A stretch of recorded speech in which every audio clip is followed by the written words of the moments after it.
Today I want to talk about utilitarianism, my points of agreement and criticisms of it. Utilitarianism is the philosophy that actions should be taken to maximize the overall happiness, or that actions should be taken to minimize the overall unhappiness. This is a philosophy that makes sense to many people for good reason. Utilitarianism is the backbone of most societies. It has been ostensibly the driving force of most laws throughout history, even before the concept of utilitarianism was solidified.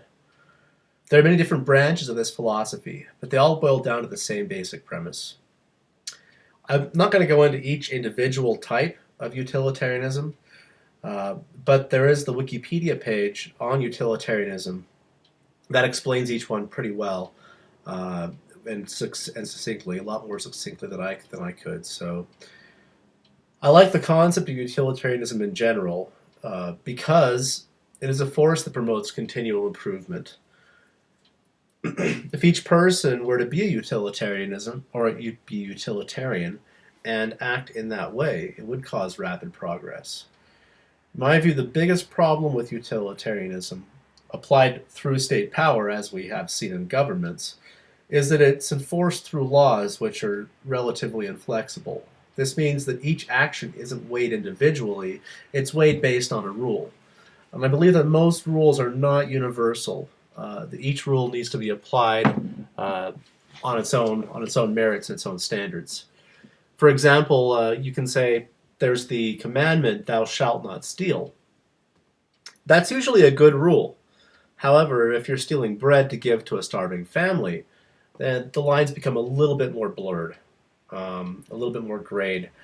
If you're stealing from somebody who's hoarding bread and using that property to extort goods or services from somebody else, then it becomes easily justifiable, in which case stealing is, depending on the situation, is either good or bad.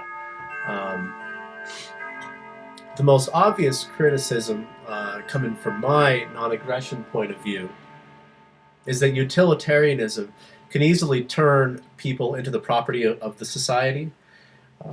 In theory, at least, one can make the case for slavery or oppression in a utilitarian society, provided that the good of the whole outweighs the good of that individual that's being oppressed. This is how governments have become corrupted in the past, and I think that's what we're seeing in our modern world. Right now we're seeing basically every person has become enslaved within a society for the purpose of the common good of that society. I've read in the past something to the effect of that promoting the common good is the excuse of all tyrants. A real-life example of how utilitarianism can be applied in the proper way is the American policy of eminent domain, wherein the government can forcefully purchase private property at a fair value, if it can be justified for the benefit of the common good. I personally don't believe in the validity of property, so I understand that my argument is somewhat moot in this case, but I was using it for an easy explanation. I am by no means an expert on utilitarianism. I haven't read all of the utilitarian ideas in depth. If I have misunderstood or misconstrued anything, please let me know. I'm willing to redact some of my statements, correct myself, give the appropriate mea culpas. This is my first video that's going on my new YouTube channel, and I've also got a brand new blog, Facebook page, and Twitter account, which are linked in the video descriptions. Give me a feedback if you can. Give me some advice on something else you'd like to see me cover.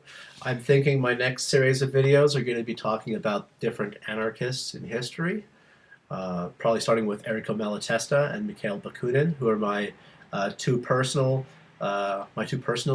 philosophical heroes. Yeah, again, talk to me if you want. I'm totally free to open discussion. No subject is off limits. Nothing's taboo. Looking forward to hearing from any of you who want to touch base with me. Thanks. Bye.